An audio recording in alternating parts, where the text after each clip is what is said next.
Hey everybody, I have some exciting news to share with you. Here at Rock Harbor, we are going to be hosting a prophecy conference on October 4th. It's a Saturday, and it's going to be right here in Bakersfield at Rock Harbor Church. And we're going to have a prophecy conference about the apostasy of the church. But we're not only going to talk about what's going on in a negative way in the church and how the church is losing its grip with the culture and not contending for the faith. We're going to talk about ways in which we as individual Christians can re-engage in the fight and battle through what's happening not only in the West but around the world. And so we're going to have a great cast of speakers and some top-notch guys that I have lined up, and they're going to have a one-day shot of not only exposing what's going on, but equipping us in, okay, what can I do to be salt and light? How can I go about confronting this that I see in my churches, that I see in my community, that the church is not doing and the pastors are not doing? We are having a leadership deficit. And so we hope from this conference to encourage many people at the grassroots level to take ownership and say, hey, look, will you be able to take out the truth and contend for the faith, be salt and light, because the churches are not doing it anymore. The pastors are not doing it anymore. So it comes down to our responsibility. And so that's what we're geared up for, and it's going to be great. You're going to be blessed, and you're going to walk away fully equipped to be able to handle this culture. And so hopefully mark down your calendars that hopefully you can attend in person, but if not, we'll have a live stream for anyone that can't make it, and either way, it'll be a blessing for you. So mark the date, October 4th.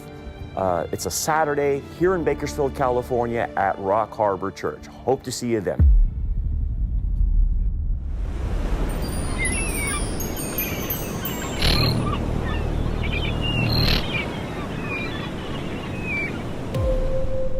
Let's jump back into our study in Matthew, and we're going to be going through now the Sermon on the Mount, and we're going to take it piece by piece because it's long. It's very long, and so I have to take this in bite-sized chunks. And the first aspect of the Sermon on the Mount are the Beatitudes.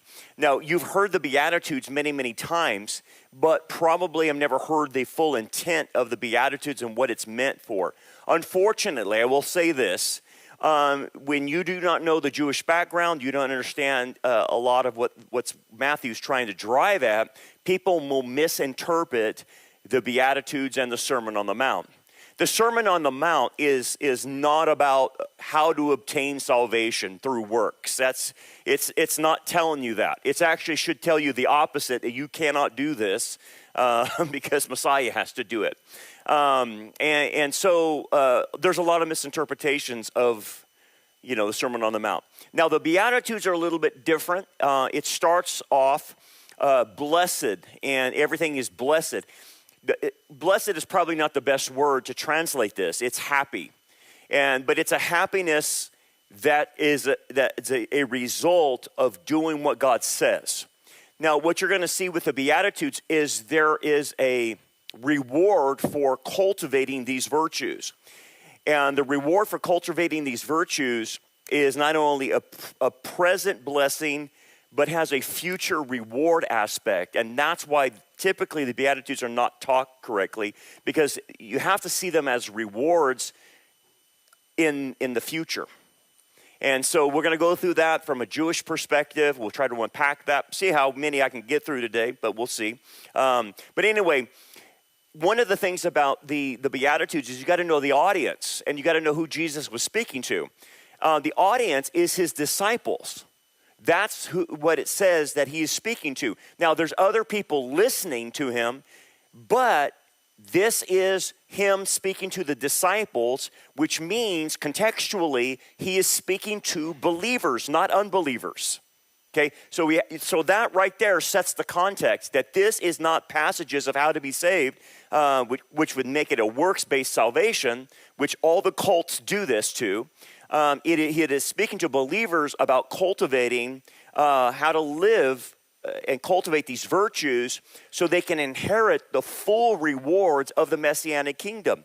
See, Jesus is presenting the Messianic kingdom. He is offering it. He's given a bona fide offer, and he is saying, if you do these things, this is what it will be like in the kingdom for you.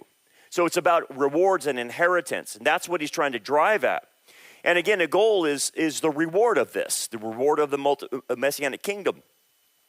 And so again, like I said, happiness will occur if you cultivate these virtues.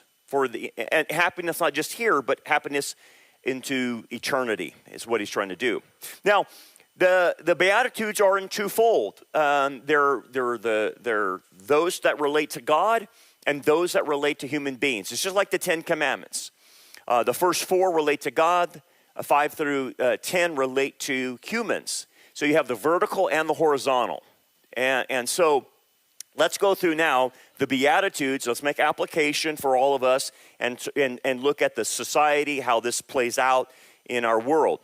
The first one is, it says this, then he opened his mouth and taught them, saying, blessed are the poor in spirit, for theirs is the kingdom of heaven. Now, the concept of poor in spirit, do not think this means poverty poor or economics, as the social gospel teaches. Okay, there's a bunch of churches that teach that you're blessed to be poor. Well, and the opposite is true, not true either, that blessed are you who are rich. That's not true either.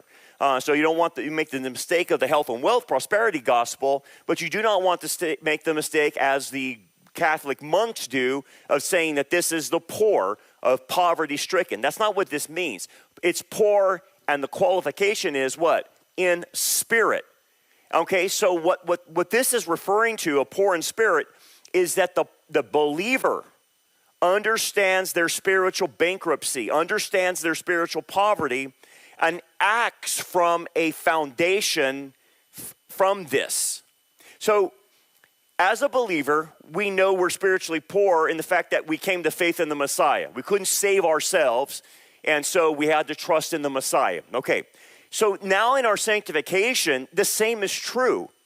You and I cannot change on our own. You and I can't do the things and serve on our own. We have to be tied to the Messiah.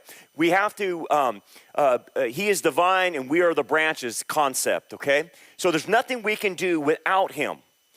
But how you function is that mindset is, I am destitute still, even as a believer, and able to do anything without his enablement. It's the idea there. And so this spiritual poverty, then the reward, if you understand this, then yours is the kingdom. And yours is the kingdom doesn't mean entrance into the kingdom. You get entrance into the kingdom by believing in Jesus. That's your entrance. But possessing the kingdom, as he says, yours is the kingdom. Possessing it is about reward, that you will be rewarded because of that. Now, he doesn't explain all the reward, but he just says, I'm going to tack on a reward if you have this mentality throughout your entire life, which totally makes sense. If I have this attitude and mentality that I'm destitute spiritually and I need Jesus for everything, it sets in motion everything I do. I do not become prideful. I do not become arrogant because I know who I am. And it's a picture of us as a beggar with God in our relationship with him. And we have to depend on him for our survival is the idea. So really what it comes down to is a proper evaluation of ourselves. We're broken. We're sinful. We're incomplete. We're weak. We're wounded. We're immature. We can't fix ourselves. That's the idea, right? And so once you get this foundation in you and you work from that foundation, it gets rid of a lot of problems. And it's amazing. That's why he starts out with it as number 1. You have to get this right about you. You are not the greatest thing, and I am not the greatest thing that since sliced bread. Okay? So it's talking about perfection, but none of us have that. So if you start with this basis of understanding that I am desperate for God, it gets rid of self-righteousness. It gets rid of narcissism, lukewarmness, worldliness, carnality, misplaced priorities, compromise, and spiritual deadness. It solves a lot of the cancerous sin problems that we have. And so what ends up happening is spiritual bankruptcy, if we understand it, creates, number one, a desire to be saved. You have to be you have to come to that knowledge to be saved. But then beyond that, it creates an honesty about ourselves in light of what God says. A desire to serve him and serve his people, a desire to evangelize, a desire to obey him, a desire to be in the will of God, and a desire to grow. Here's the thing. If people don't feel like reading their Bible, or they don't feel like praying, or they don't feel like going to church and being with other believers, and they don't feel like doing any of the spiritual disciplines that is needed for us to grow, the answer is why are they not motivated to do that? Well, it comes down to spiritual poverty. The person doesn't understand what desperation they are actually in spiritually, because if they did, it would generate the motivation to get help. It's just like going to a doctor, and the doctor says you have cancer. And I can guarantee if you're told you have cancer, you're going to do everything you can to read up on it, to study it, to figure this out. You're going to change your diet. You're going to do exactly what the doctor tells you, and you're not going to miss appointments. You're going to go because your life depends on it. That's the concept of spiritual brokenness, is that I have a cancer inside of me, and I need to get this cancer out. And so it would motivate you to do exactly what the spiritual disciplines are telling you to do. You wouldn't have a problem going to church. You wouldn't have a problem praying. You wouldn't have a problem reading your Bible. When I hear people say, I just read the Bible and it bores me, or I just read the Bible and I can't understand it. And I'm like, dude, it's at a 4th grade level. What do you mean you can't understand it? And the thing about it is, what they're telling me is they're putting up a smoke screen is, oh, I know what you're saying. You lack a spiritual hunger, because if you knew your condition, you would gobble it up immediately. That's the idea. So now you can see why this is the foundation of all the Beatitudes. This is where it all starts. Now let's move to the second one. So now that the foundation is laid of a proper attitude, then he says, blessed are those who mourn, for they shall be comforted. This is, Luke adds, blessed are those who weep now, for they shall laugh. So the idea here is to mourn over sin. It's not mourning over what we're going through in life. It's mourning over the things that break the heart of God. And basically what Christ is saying is you have to develop a sensitivity to sin, that you cannot get accustomed to what the culture is doing. That's what happens a lot of times as we look at the culture. We see it so much. They do a propagandized attack on us. And before you know it, Christians are approving gay marriage. And before you know it, Christians are approving transgender surgeries. And before you know it, they're approving abortion and stuff like that. And you're like, what's happening? They have lost the ability to mourn over that which Jesus mourns over. God mourns over sin. He hates sin, and he mourns over it. And that's the virtue you and I have to develop. So let me give you an example of what I'm talking about. We saw Charlie Kirk get martyred and assassinated last week. And a lot of articles are coming up of like, who's to blame for this? Well, the whole society is to blame for this, of what it's been producing. Have you seen all the things that are coming out of public school teachers getting fired for all the junk they say in regards to Charlie Kirk, or even the professors and what's all happening in our college campuses? That's not an accident. That guy was a product of what our society's producing. And then corporate America is to blame for it as well. So this article in The Blaze, how corporate America helped fuel the hate that killed Charlie Kirk. The article goes on, years of platforming, promoting of woke cancers, of trans ideology, critical race theory, cultural Marxism, abortion, promoting LGBT propaganda in their storefronts and advertising, mandatory trainings on gender-affirming HR policy, and many others through America's largest corporations have done more damage than they realize. It's right.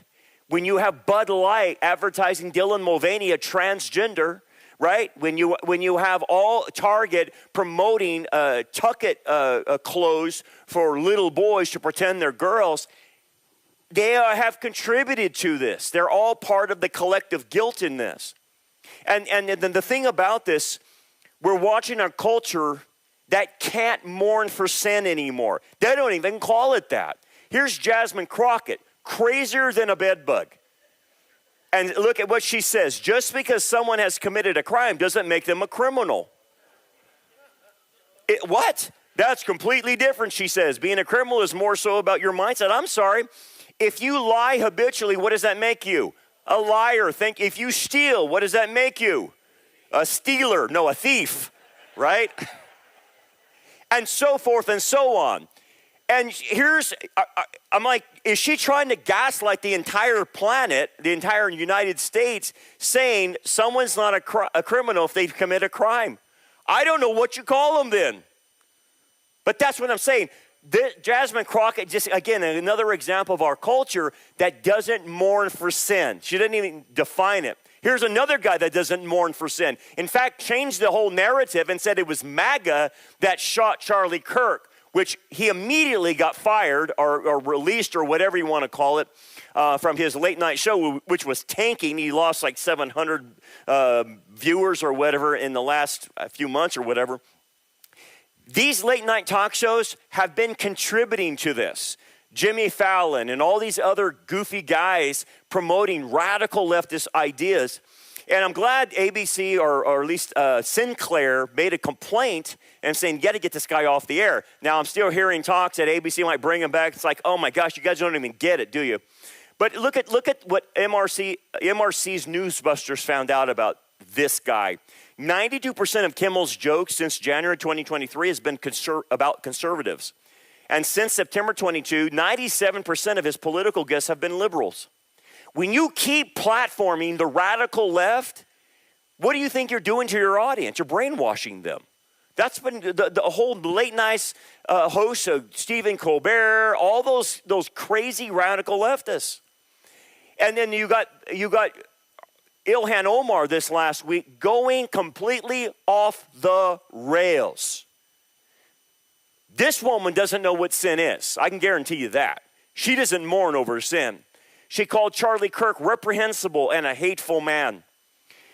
She reposted a video that said Kirk was Dr. Frankenstein and his monster shot him through the neck. She said it on TV, by the way. He also didn't even believe I could be smart enough, she said. I could have thoughts that would equal to a white man. Now, why are you bringing race into it, Ilhan? Oh, that's right, because you always play the race card when you don't have the facts and evidence. That's the problem. And like this article says, the deeper problem is that Omar's worldview closely aligns with that of the Muslim Brotherhood, and I hope Trump designates the Muslim Brotherhood a terrorist organization. They need to be, and she's part of it, by the way. I like, here's a positive, Lila Rose. I don't know if you know her, but she's a huge advocate for pro-life, and she went to Yale. She got invited to Yale and to debate this the lady in the red who believes in murdering children and sacrificing them to Moloch. So she goes to Yale and wins the debate. And, you know, here's a gal like Lila Rose. She knows what time it is. She understands what fight we're in, the cultural battle, and she's there to defend the truth. She's an example, unlike Ilhan Omar and the rest of these, that mourn over sin like God said, like God does.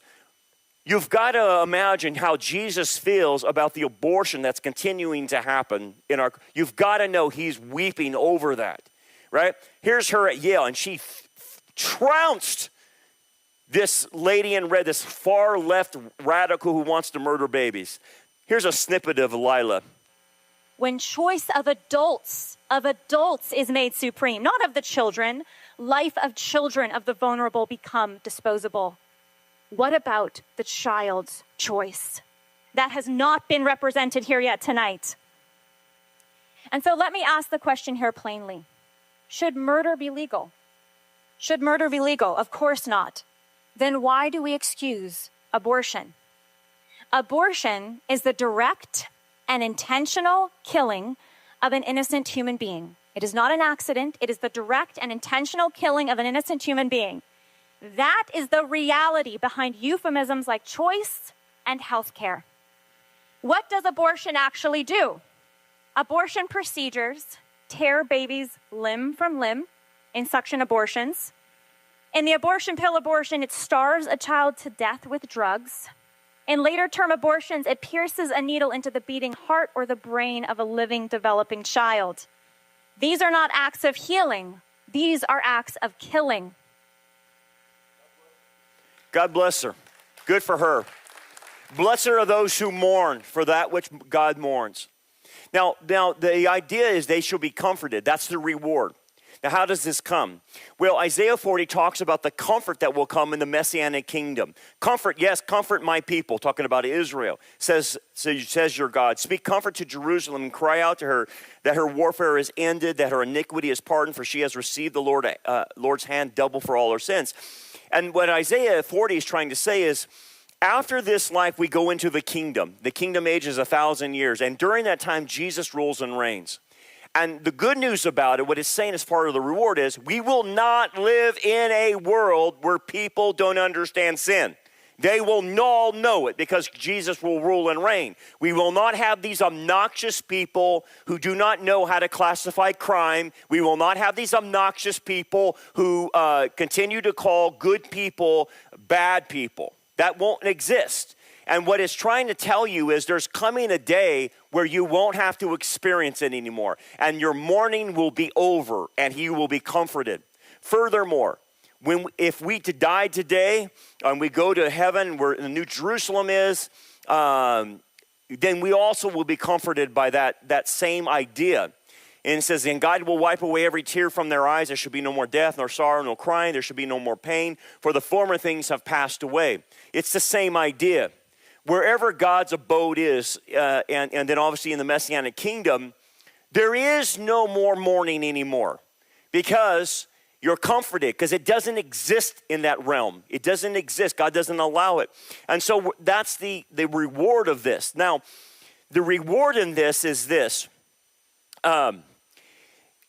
Your capacity to be sensitive to sin, as you increase your capacity, the more spiritually mature you get, your capacity to sin, as far as mourning for it, increases. So here's what naturally should happen. That the older you get spiritually, not age-wise, but spiritually, you will get to the point where you will hate sin just like God does. That the things you tolerated when you were younger, you won't tolerate anymore. Where you turned a blind eye, you just can't deal with it anymore because you're becoming sensitive to sin like God is. That's a good thing, because the more you increase your capacity to mourn, the more your capacity for comfort will be expanded in the kingdom and in eternity. How that works, I really don't know. I'm just telling you kind of the mechanics of it. The more you increase your capacity, the more you will be comforted in the next life. And when I say comforted, I am talking about not a one-time comfort, but a comfort reward that lasts for all eternity. So think in these terms. Some believers will be comforted more in heaven, in eternity, than other believers. We will all be comforted, but some will have a greater experience of that, and that greater experience is in proportion to how sensitive they become to sin here and now. That makes sense. I don't know all that means, but at least I can understand that part of the reward is to increase our ability to be comforted. Then he goes, blessed are the meek, for they shall inherit the earth. Meek does not mean weakness. It's taken from Psalm 37:11 that Messiah is quoting. But the meek shall inherit the earth, and they shall delight themselves in the abundance of peace. Now, what is meekness? Let's get this understanding, because right now, we're all ticked off about what happened, and we're getting more enraged about watching the left take delight in the death of Charlie Kirk and take delight in watching them destroy America. They take delight in destroying the West. They take delight in destroying the church. And it creates a lot of anger in all of us. Everybody I talk to has anger in them. I get it. And you should have a righteous anger for what they have done. But meekness is not weakness. It is strength that is surrendered to God. okay? It's yielded to God's authority and his timing. It's the idea that although you may be angry, you don't sin. That's the idea. That although you might be angry, you channel that anger properly to be motivated to do something positive, to push back the darkness, to push back the lies. That it creates a fire in you, not to retaliate, not to seek revenge, but to do the right things. And that's what we're starting to see with a lot of people that are waking up. By the way, it's not the pastors that are waking up, it's the grassroots Christians that are waking up. That's the ones that are getting ticked off and letting that channel into a positive thing. That's meekness. So the idea then is, I lay down my rights to seek revenge. That's the idea. I don't push my own agenda. I stay on God's agenda, and I don't use my freedoms to push my way around others. That's the idea of meekness. So the concept is, that's why I give you a picture of a horse with a bridle. That horse is a very powerful, it's just full of muscle, man. And the bridle, the bit in its mouth controls this powerful animal. And so the bit is the word of God that controls us. That's the idea. That powerful animal is controlled by a small bit. And that's what it's a picture of us. So what it comes down to is the believer then has the ability to rule their own spirit. They're not pushy, they're not proud, they're not chasing the spotlight, they're not promoting themselves, they're not grasping for position, they're not driven by selfish ambition, and they don't look to dominate and control others. They sit there waiting for the Lord to give them the green light. And to whatever those boundaries are, then they go into action, just like a horse. Just like you were running a horse or whatever around a track. He will go into action once he's kicked into gear, so to speak. And that's the idea. So if you think about this, in order to control your spirit, in order for me to control my spirit, there has to be a humility and it has to be a submission to the Lord's will. Okay? So we walk in patience, waiting for the Lord. And then the reward is, for they shall inherit the earth. So the idea is this: if you can rule your spirit and put it under the control of the Messiah, then you shall rule in the kingdom and for eternity. Not all believers will rule and reign. Only those who can control their spirit will rule and reign. Because if you can't control yourself, how could he put you in charge of anything else? So it's the ability to rule and reign and to rule their own spirit. And that's where you get the idea of inherit the earth. Notice it's inherit the earth. Inheritance is different than entrance into the kingdom. It's an inheritance. And so only a few that do this can get this reward.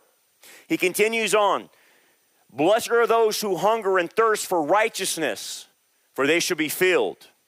Let's talk about hunger and thirst for righteousness. It's those who seek to live according to the absolute standards of God.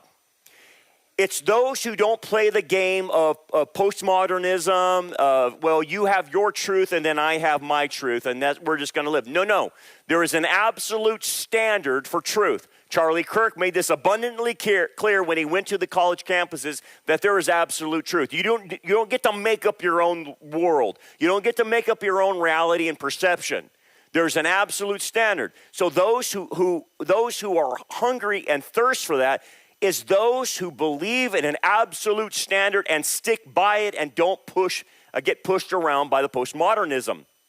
And again, this is connected to mourning, because in order to understand the absolute truths of God, you have to also mourn for that which he hates, the sin, right? So it's connected.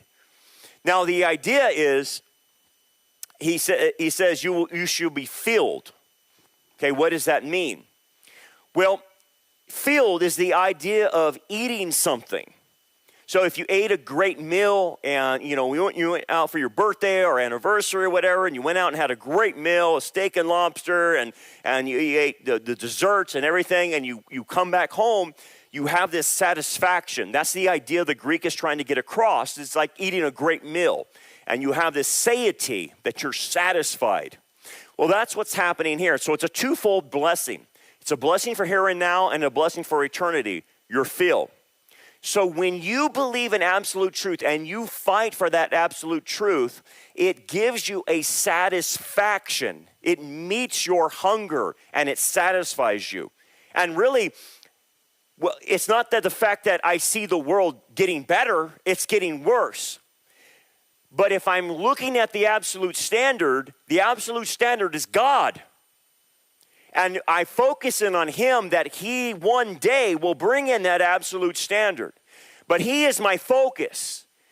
Not those who miss the standard, but him who makes the standard and is of the standard.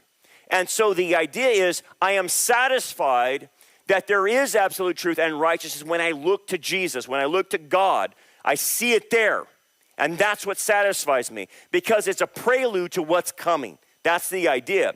So God satisfies my longing for the right things. He satisfies my desire for righteousness and for things to be put straight in this world. So that's where I get fed off of. But then in the future, you will experience the satisfaction. You actually, when you're in the kingdom, you will experience this, and that's the feeling you will have. And so I don't know how to fully comprehend all of this, but again, it comes back to the more you thirst and hunger for an absolute truth and want the truth, the more it increases your capacity to be satisfied in the kingdom. Now, everyone will be satisfied, but those who get this will be satisfied at a greater extent. And again, that's the best I can do as far as understanding this reward. Now, when we take a look at the culture doesn't hunger and thirst for righteousness. They hunger and thirst for sin. New survey finds more than 50% of Americans support the right of assisted suicide. Yeah, so if you want to kill yourself, kill yourself. That's how they think about it. So the absolute idea of preserving life is not absolute. It's relative to them. That's the idea. Lutheran pastor tells congregants, I don't like these scriptures. I can't find anything redeeming in Paul's letter. That, I don't know is that a guy or a girl? I'm not sure. That person doesn't hunger and thirst for righteousness, right? It's obvious. 3 high school students stand up for Charlie Kirk calling to fire a teacher who celebrated his murder. And by the way, the guy was put on administrative leave. I gotta appreciate these kids in the high schools who are outing these teachers. And every one of these teachers or people that work should be outed that do this. Every one of them.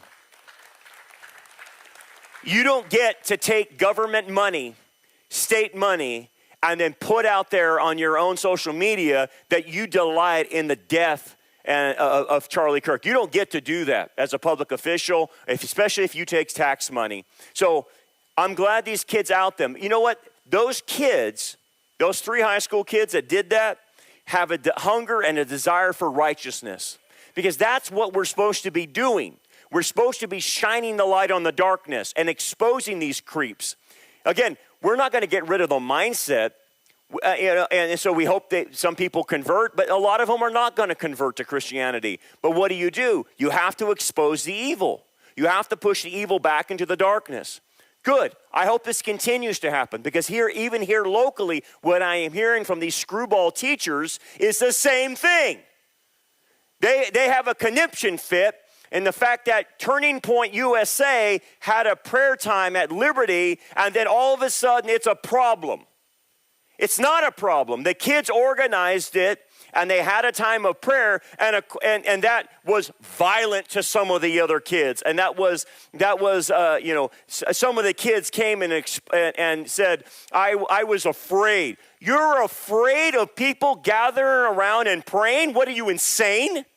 Yes. And the Kern High School District continues to allow the insanity to rule their whole public school system. We got a problem on our hands, guys. I hope every teacher, every administrator in the Kern High School District who delights in the death of Charlie Kirk is immediately fired and terminated. They need to be.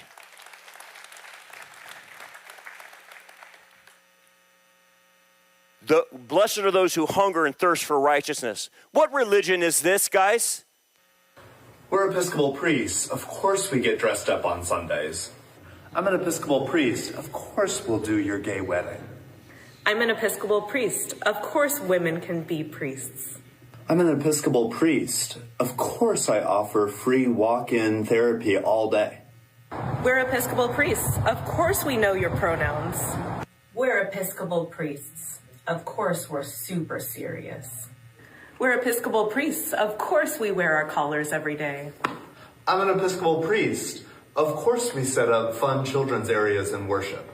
I'm an Episcopal priest. Of course we love incense. Someone needs to tell that guy it's 1969 called. They want their hippie back. Someone needs to tell them that. But what's the thing? Do you think that person or those two people hunger and thirst for righteousness? No, not at all. That's the problem. They don't thirst. Here's a guy who did hunger and thirst for righteousness. Listen to this. Boys are boys from the beginning. If you were born a boy, you stay a boy. Girls are girls right from the start. If you were born a girl, you stay a girl and grow up to be a lady. Only girls can be the mommies. Only boys can be the daddies. Yes, sir. Right? God bless Mr. Rogers, man. That show would be taken off today, right? If he said something like that. God bless Mr. Rogers. He hungered and thirsted for righteousness. We know he was a Christian, right? God bless him. But here's the idea. Again, it's all about capacity, a lot of this, what I'm trying to explain. So it's hard sometimes to conceptualize it. So I came up with the idea of cups. There's different sized cups. The more you hunger and thirst for righteousness right now, the more your capacity to be satisfied and filled in the future comes. So it's like, do you want a small cup of satisfaction? Do you want a large cup of satisfaction? That's the idea of this reward. Some will have a smaller cup. Some will have a large cup. Some will have a medium cup, so to speak. But that's what the reward is about. And here's the deal. I want to experience it maximized. I want the full experience of heaven. I want the full experience of the kingdom. I don't want to be cut short. Okay, then, we'll hunger and thirst for righteousness. Now let's go to horizontally, how they relate. Those are all related to God. Now these are related to human factors. Blessed are the merciful, for they shall obtain mercy. Now a lot of people, they take this passage and they don't understand what mercy means. Mercy is not grace. Mercy is not giving something and giving favor to somebody and they don't deserve the favor. Mercy is the withholding of judgment. Mercy is withholding the penalty that is rightly deserved and then extending kindness and relief and forgiveness to the guilty to relieve that condition. So it is not unmerited favor. So we have to get our definitions properly to understand what Jesus is talking about. Now, mercy in this passage is interpersonal, okay? The Sermon on the Mount cannot be applied to how nations deal with other nations. So you cannot apply the application of this because it's interpersonal. So people will try to say, well, you need to have mercy on Russia. No. You need to have mercy on Iran. No. You need to have mercy on Rocket Man in North Korea. No. That's not how you apply this passage. It's interpersonal application. It's one-on-one. You don't apply the Sermon on the Mount on a nationalistic level. So so in our interpersonal relationships, people are going to offend you. Your family is going to offend you. Your friends are going to offend you, okay? And so at minimum, you don't retaliate. That's the idea. That's where mercy is. Even though you could, you don't retaliate, and you offer forgiveness vertically to the person. There's vertical forgiveness and there's horizontal forgiveness. Okay, so when you vertically forgive someone over to God, it's Mark 11:25, I am giving the debt that they owe me over to God. And so by me not retaliating and doing bad things and being maybe passive aggressive, I'm giving the person mercy. Okay? It doesn't mean I'm giving horizontal forgiveness. Please understand that. Horizontal forgiveness only occurs if the person repents, and then I can extend horizontal forgiveness. Now, we've talked about that before, but that's what goes into mercy. But here's the thing. When you give mercy, it doesn't annul the justice that needs to happen. It doesn't ignore the justice that needs to happen. So when I'm giving over the offense to God, what I'm doing is giving the justice over to him that he will mete it out in his time and purpose and how he wants to mete it out. That's what I'm doing. And so that's how you extend mercy, is let God deal with the justice. It is not ignoring justice. Please understand that. I do not want anyone to think that we give mercy to criminals and we don't lock them up. Okay, that's insane, right? So when you see mercy as the quintessential example, you see it on the cross. Mercy is extended to us because he's taking our wrath, right? If that's the idea. So justice is being done, no doubt about that, but it's being done to a substitute, the Messiah. And so mercy then can get extended to us. But again, justice is being served. So it's all harmonized when you look at the cross. Now, as far as we're concerned, the reward of giving mercy is that you will get mercy. James 2:13 is, for judgment is without mercy to the one who has shown no mercy. Mercy triumphs over judgment. What is James talking about? Well, he's talking about, look, when you extend mercy to somebody, like not taking revenge, not retaliating, not in giving that over to God, then mercy will be given to you by other people. So it comes back. It comes back. It's like a boomerang. It comes back to you even here and now. Okay? So the idea is merciful people often reap mercy in return. So compassion tends to cycle back is the idea. For the future, though, here's where we want the mercy. We want mercy in front of Christ. Okay? This is where the rubber meets the road.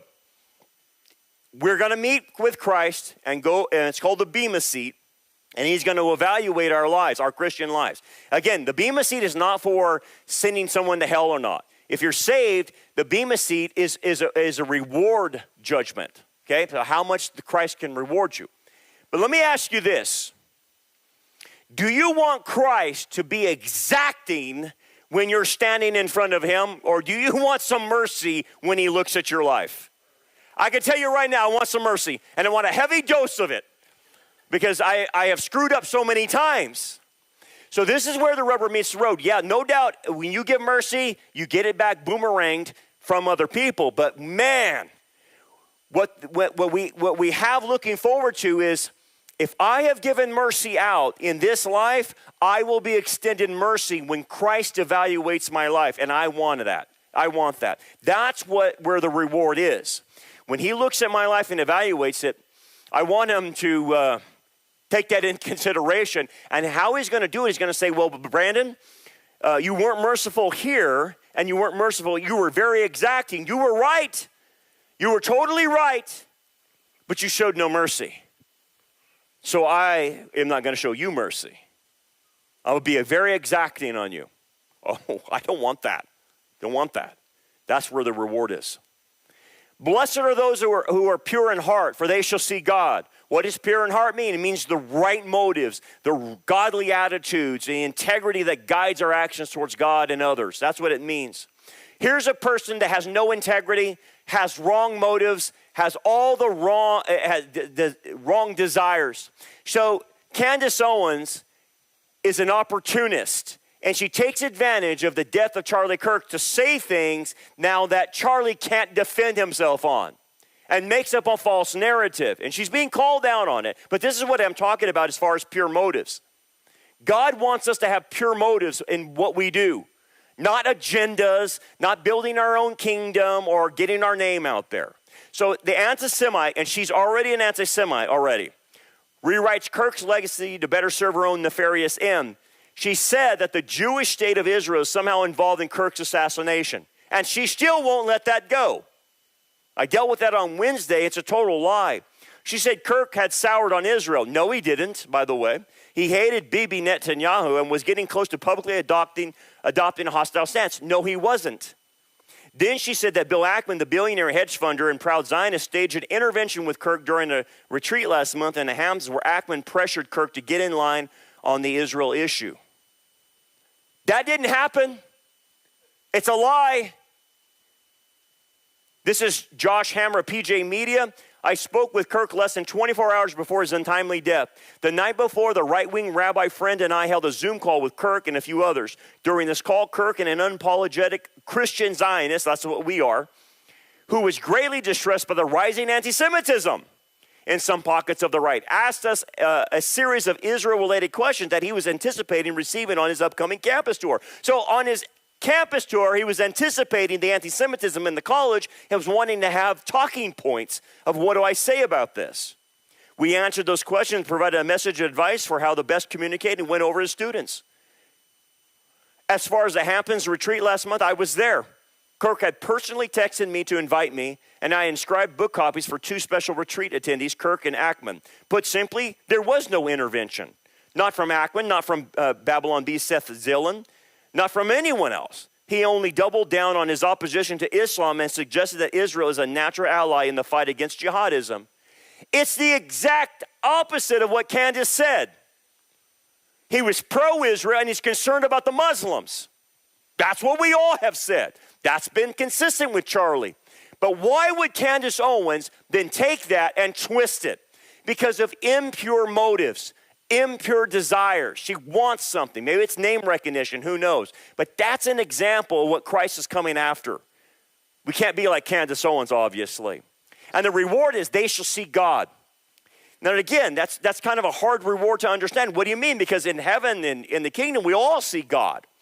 Well, presently refers to seeing God means having fellowship with him is the idea.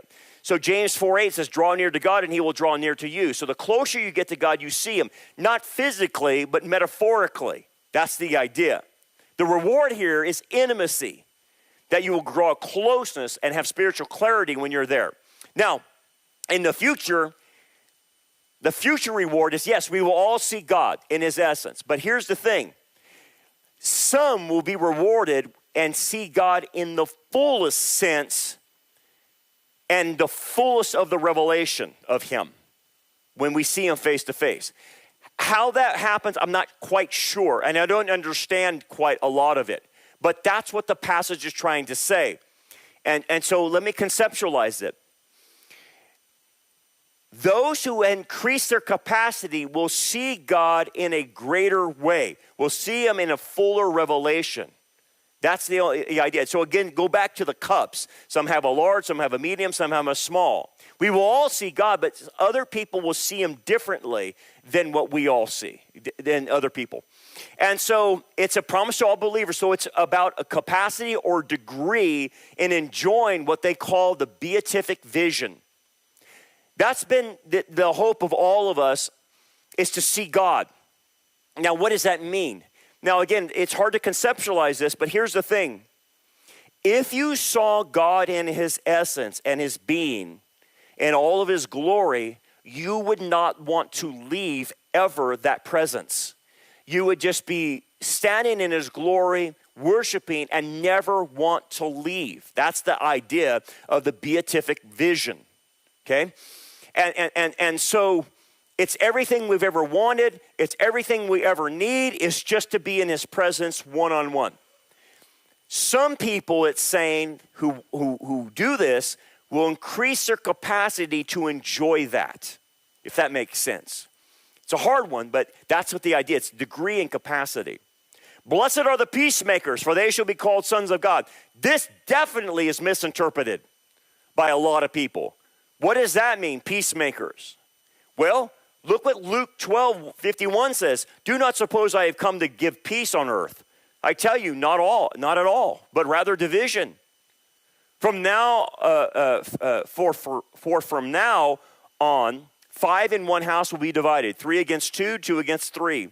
Father will be divided against son, and son against mother, and father and daughter against mother. Mother-in-law against her daughter-in-law, and daughter-in-law against her mother-in-law. That doesn't sound like peacemaking. That sounds like division. Yeah, now you're understanding it. This is not those who want to have peace as far as between nations. That's not going to happen until Jesus comes back.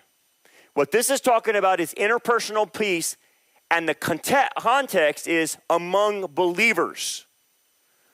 Peace among believers that brings unity. This is what the priest, high priestly prayer that he prayed in John 17. I want them to be unified in the truth, Father. So it's not peace at all costs. It's peace based on truth. You and I cannot have peace unless someone's on the same ticket of truth. You can't. And Christ just said it. I am not come to bring peace but division. That goes for society. That goes for your community. That goes for your family. And think about this. The left is calling on, we need to be unified. I can't unify with someone that thinks that a man can have a baby. Do not ask me to unify with someone that wants to kill babies. Do not ask me to unify that someone that wants to be a transgender. I can't unify because it's not based on truth. It's based on a lie. So peacemaking is not having peace and accepting the lie of the other person. Think about this on your own family level. How in the world can you have a relationship with someone in your family that is a habitual liar? How can you? You can't. And so that because you're on the side of truth and they're on the side of lie, there's nothing you can unify with. You can't. So drop this idea that I have to have peace at all costs. That's not what Jesus is talking about. You can't. You can have peace if people are on the same ticket, but you can't if they're not.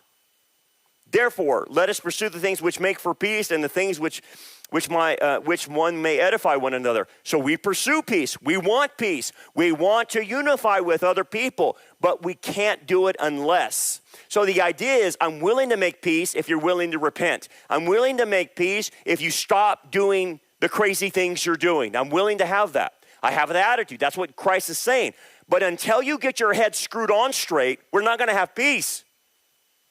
You, because you're not on the ticket of truth, have decided to divide yourself from us. Not us. You have.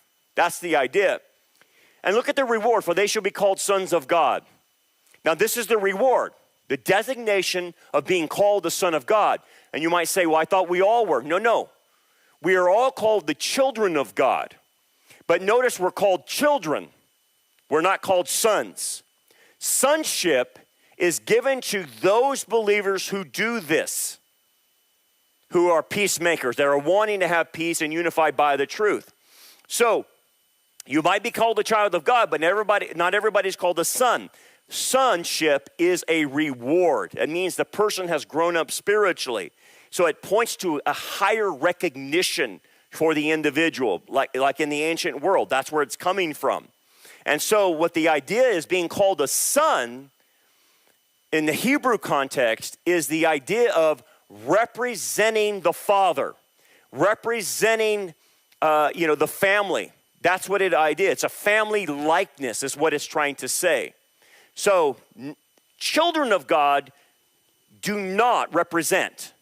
It's the sons of God that represent. That's the idea. So that's the reward dimension. So this is similar to the other titles in Scripture that are given to other believers, for those called friends of Christ or friends of God, like Abraham was. That's a designation that somebody gets from the ultimate sacrifice, right? A co-heir with Christ. Not all believers are co-heir with Christ. Only those who are rewarded by suffering well get to rule and reign with the Messiah. So sons of God, friend of God, co-heir with Christ, these are all terms of reward and position and authority in the kingdom. Let's go to the last one. Blessed are those who are persecuted for righteous sake. What does it say? For righteousness' sake, for the holy standard of God. That's what it means. That somebody, a believer, is holding to the standards of God.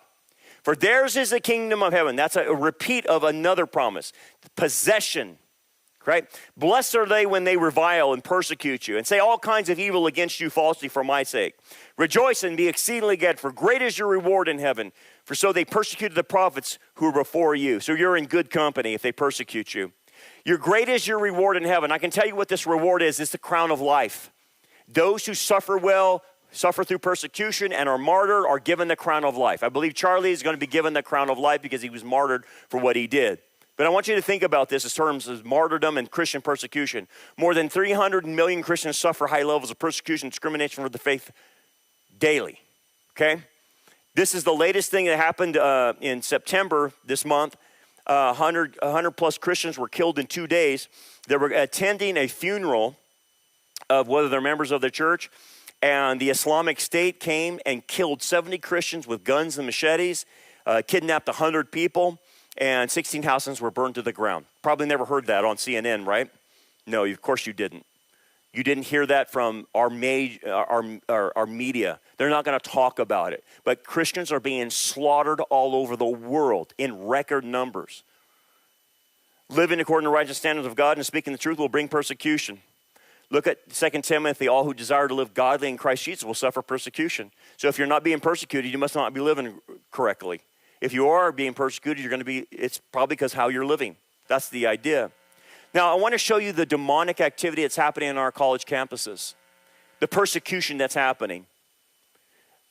It's real, and you need to see it. You need to understand what's going on in our college campus because this is what's fomenting. Watch this guy mock Charlie Kirk.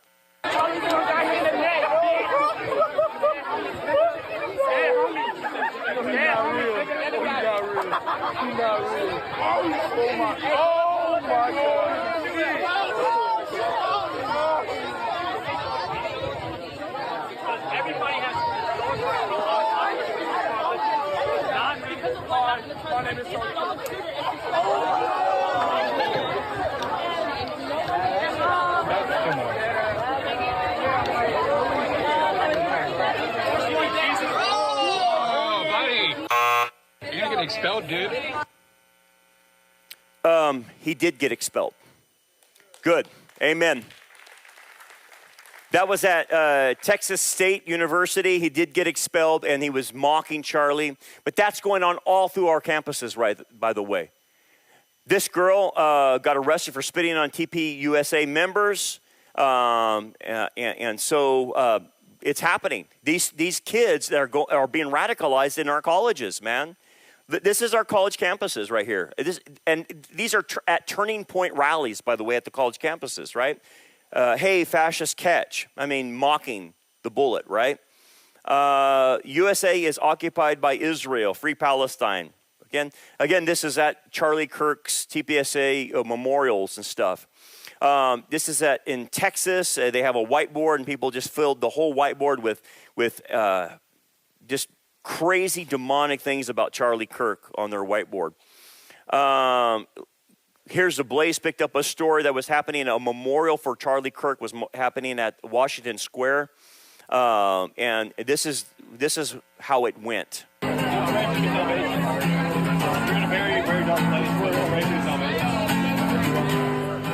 I don't want your salvations. Why? I want you to die. We're not going to give you a second chance, even when you beg for it on your knees, begging and pleading. Totally demonic. Guys, you understand, that's what's happening to the college campuses. They're out of control. And then Project Oversight is unleashing a new campaign to urge the FBI to declare transgender ideology, motivated violence, and extreme as a domestic terrorism. They need to. It's now called Trantifa. Yeah. By the way, the people behind the shooter and the FBI is investigating, but at least 20 of them are part of this told transgender queer resistance, agitate, educate, lecture, armed queers is the idea. And I hope Kash Patel gets all of them. I hope they all, because they all knew about it. They all were talking about it, and they didn't say anything because they wanted Charlie Kirk dead. This is what we're dealing with. Then we have people in our own camp that can't get their heads screwed on straight and don't know which way is up and down. You got this Southern Baptist pastor says the danger of that is when you fight spiritual battles in a carnal way, the world responds with that same carnality. Hey, pastor, I don't know what you're talking. What carnality did Charlie have? Everything was filmed. Everything was in decent order. Everything was a conversation. What are you talking about? Or are you just making stuff up, pastor? But just because someone fought for Jesus doesn't mean they fought like Jesus. Well, pastor, tell me this. He was filmed in every one of his talks. At what film are you referring to? Or are you just making this up? See, that's the problem. That's the problem in the church. This woke pastor, Jacob Buchholz of Claremont United Church of Christ, ought to tell you something. He regularly attacked the trans community. No, he did. He pointed it out that it's wrong, calling them an abomination. Show me what video he called them an abomination, dude, because I can't find one. A throbbing middle finger to God. I don't ever remember Charlie saying that. If he did, the whole news left would have picked that one up. You're a liar, pastor. And said that doctors who perform gender-affirming care should face war crime criminals. I agree, and if he did say that, I would agree. Every doctor that mutilates a child ought to be put in jail and locked up for the rest of their life. I would agree with that. Pastor, you have a problem with that? He regularly attacked feminism, and it should be, saying that women should adopt traditional gender roles. I agree too. All of these teachings cause infallible harm and violence. There's the idea of harm and violence. He brought it on himself. That's what we got going on in the church. The reward for dealing with persecution. Even from inside, you're dealing with persecution. Even from the church itself, you're dealing with persecution. What's the reward? Exaltation and wealth in the kingdom. That's the idea of possession. It's not entrance, it's possession. And it's the crown of life is what the person will be given. Charlie's going to be given the crown of life. And guys, if you suffer through the persecution, if you put yourself out there, you start telling the truth, you're going to get pushback. And that's okay because you'll get the crown of life too. The reward is better than the persecution, guaranteed. Here's a final tribute, and this is what I appreciate about this. The Sinclair news organization or whatever, I can't remember what they're affiliated with, but they put pressure on ABC to get rid of Jimmy Kimmel. And thank God they did. So instead, they played this on YouTube in place of Jimmy Kimmel, and they did, and God bless them. I got to give them the hats off to them for playing this in honor of Charlie Kirk. Everything completely goes away. How do you want to be remembered? I mean, if I die? Everything just goes away. How would you, if you could be associated with one thing, how would you want to be remembered? I want to be remembered for courage for my faith. That would be the most important thing. The most important thing is my faith in my life. An American patriot, fearless in his faith. Well, the first thing is winning souls for Jesus Christ. Most important thing. Lord, use me as an instrument for your will. The morality that built the West is the 10 Commandments. The 10 Commandments is the best rules of life for any society to flourish and to be able to succeed.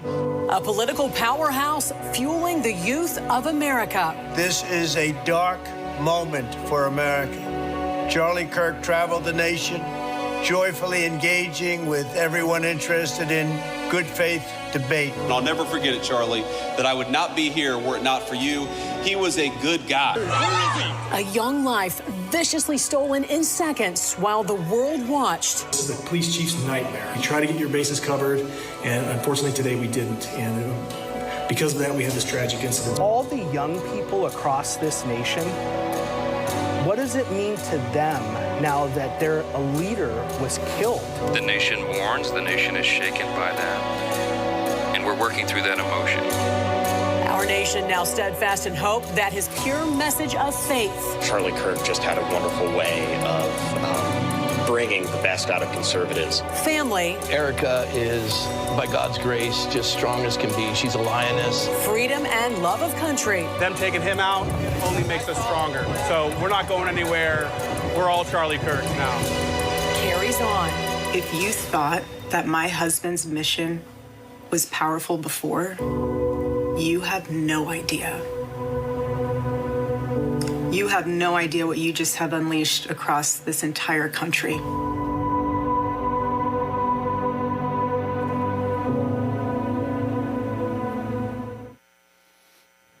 I hope it has unleashed you to stand for truth, to give it out, regardless of the pushback you get.